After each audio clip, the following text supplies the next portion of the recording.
Hey there, focused learners. Welcome back to another explainer. So today, we're cracking open what I honestly like to call the ultimate detective's playbook for quality control. We are talking about the 8D methodology. If you're looking for a structured, foolproof way to investigate and permanently eliminate the absolute toughest, most stubborn issues in your workflow, well, you are in exactly the right place. Let's get into it. Look, we've all been there, right? You get a complaint from a customer, you scramble, you put out the fire, apply a quick fix, and you finally breathe a sigh of relief. But then, boom, a month later, literally the exact same issue rears its ugly head again. It is maddening! Chronic returning organizational problems are just incredibly frustrating. Not to mention, they absolutely drain your time, your money, and worst of all, your customers' trust. And that right there is exactly why we need the 8D methodology. It's not just a quick fix. It's definitely not a temporary Band-Aid. It's a highly structured, systematic investigation that's designed to completely eradicate the major felonies of the business world. It's really about shifting your entire mindset from just treating the symptoms to actually curing the underlying disease for good. Okay, let's dive right into this explainer. Here is our roadmap. We're going to cover what 8D actually is, when you should use it, how to prepare and contain the mess, finding that true root cause, implementing a permanent fix, and finally taking time to celebrate the team. Starting with Section 1. What exactly is the 8D methodology? Let's investigate the framework and see where this whole thing came from. So, picture this. The year is 1987. Ford Motor Company is looking at their processes and they realize they have a massive issue on their hands. Their design, manufacturing, and production teams were all trying to solve these really complex, chronic problems, but they were doing it completely in isolation, totally siloed. To stop that, Ford codified what they called the Team-Oriented Problem-Solving Manual, or TOPS. Over time, that evolved into what we now know as the 8-discipline or 8D system, and it basically forced cross-functional teams to get out of their bubbles and work together to solve issues permanently. So, the absolutely crucial takeaway here is that 8D is a strictly data-driven, team-oriented approach. It actually consists of 9 steps, starting at D0 and ending at D8. It requires a group of cross-functional experts to rely on hard facts, not just opinions or gut feelings, to eliminate the root cause and make totally sure the problem never ever comes back.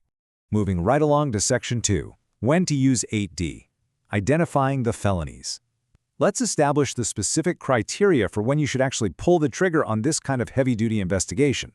Because look, you wouldn't call in a SWAT team for a parking ticket, right? Same logic applies here. If the root cause is already known and the fix is super straightforward, a simpler method, like a just-do-it approach or a quick 5 session, is perfectly fine. You don't need 8D for that. But 8D is specifically reserved for complex, recurring, customer-facing emergencies where the root cause is a total mystery and the risk to your business is incredibly high. And this brilliantly illustrates the whole concept. 8D is sitting right up there at the absolute top of the problem-solving pyramid. As you move up that pyramid, the complexity of the problem and the time it takes to actually solve it increases drastically. 8D is up at the peak because it handles those critical, systemic issues. They might only make up a tiny percentage of your total problems, but man, they demand the absolute highest level of rigor and teamwork to crack. All right, Section 3, prepare, assemble, and contain, securing the crime scene. Now we get into the really actionable steps, starting with how we triage the issue before we even attempt to solve it. The whole investigation kicks off with D0. That's your planning gateway, where you basically decide, hey, is an 8D actually necessary here? If yes, you jump to D1, assembling your task force of cross-functional experts. Then in D2, you isolate the crime scene by describing the problem using the 5W2H method. That's who, what, where, when, why, how, and how many. You know, vague complaints like, the machine is acting weird, just won't cut it. You need precise, hard data. Once you've clearly defined the problem, bam, you hit D3, interim containment actions. You can think of this as the emergency room triage or slapping a big Band-Aid on a wound. Your immediate priority, and I mean often within 24 hours, is protecting the customer. So you might quarantine your inventory, add some temporary inspections, or manually sort through suspect parts. You are essentially building a firewall. It is not a permanent fix, but it stops the bleeding while your detectives do their work in the background. And crucially, you have to verify that this containment is actually working. Which brings us to Section 4, the true root cause, finding the culprit. Let's transition to the most analytically demanding part of our explainer. This right here is where the serious detective work happens.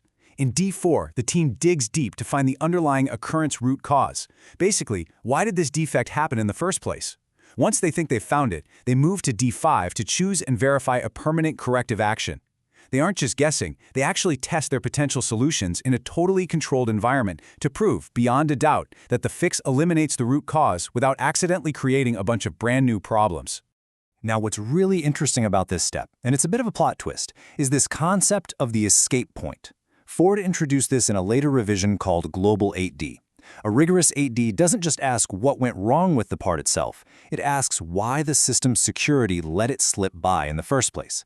An escape point is the earliest inspection or control point that absolutely should have caught the defect, but for whatever reason it failed. So you don't just fix the cause of the problem, you have to fix the blind spot in your system that allowed it to reach the customer.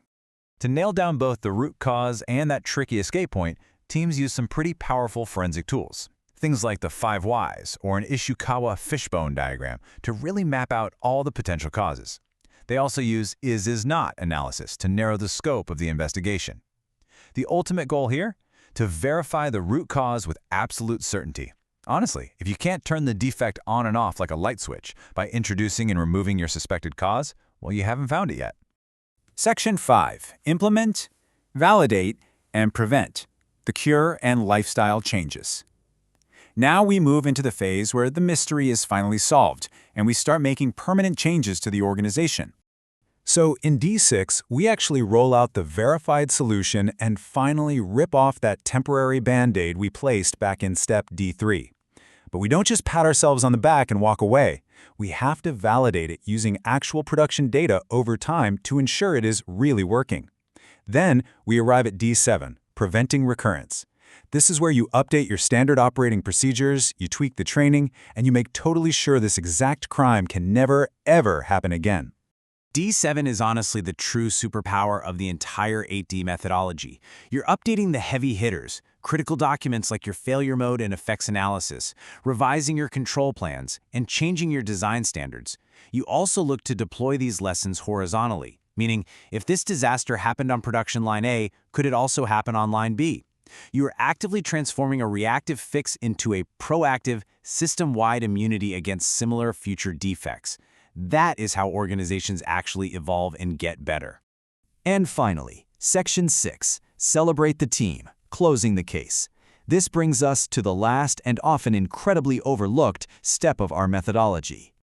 Step D8 is simple but crucial. Recognize your team.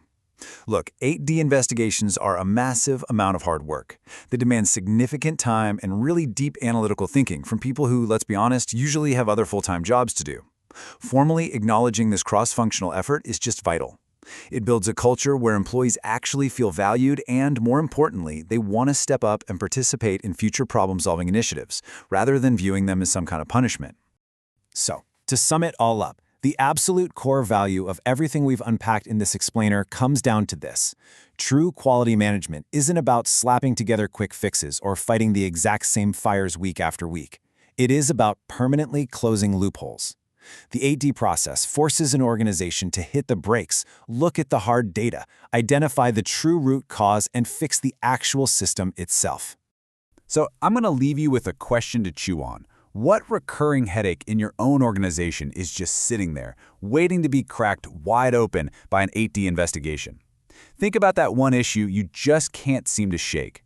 Put on your lead detective hat and maybe start gathering your cross-functional team.